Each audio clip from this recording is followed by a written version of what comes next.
তোমাকে কি মনে হয় যে আমি তোমাকে আচ্ছা একটা খালি সেলফি নিলাম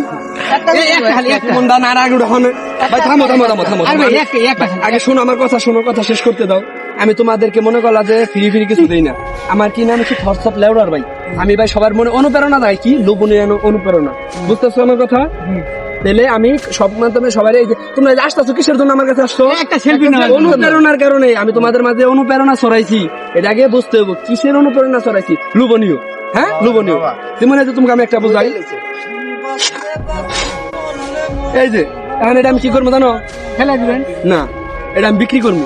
এখন এটা কে রানিবো? ভাই আমি নেবো, ভাই আমি নেবো, আমি নেবো। দেখছো এই যে আমার যাই করি যেমন এই যে গাছের পাতা, এটা আমি ধরছি না, এটার মানে আমার 1000 টাকার দাম হয়ে গেছে। কি বুঝতেছ? এটার দাম হচ্ছে 1000 টাকা। তো আমি তো কিছু বুঝতেছি না। এই যে পাতা, হ্যাঁ এই যে টিস্যুটা আমি ওর কাছে 1000 টাকা বিক্রি করলাম। ও আমার কি ভালোবাসার খাতিরে নিল। এখন এই পাতাটা আমি বিক্রি করবো, পাতাটা কি তুমি নিবে? হ্যাঁ পাতা পুতা আছে, ছাড়া নেই, পাতা পুতা লাগতো না আবার। আর তুমি যে এই যে লেওরা কিনছো না, এই লেওরা কোনো কামে আইবো না, বুঝো নাই? কি বাস কিনছো ওইগুলো নিয়ে হগা মারা খাও।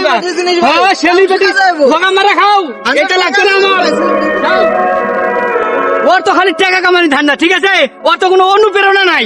ওর খালি টাকা কামানি ধান্দা। এই পাতা পুতা দিয়া ওই টিস্যু মিশু করে দিল, এইটা হয়ে গেল কাম। এটা কাম আমার লাগতো না। ভাইরাল আমার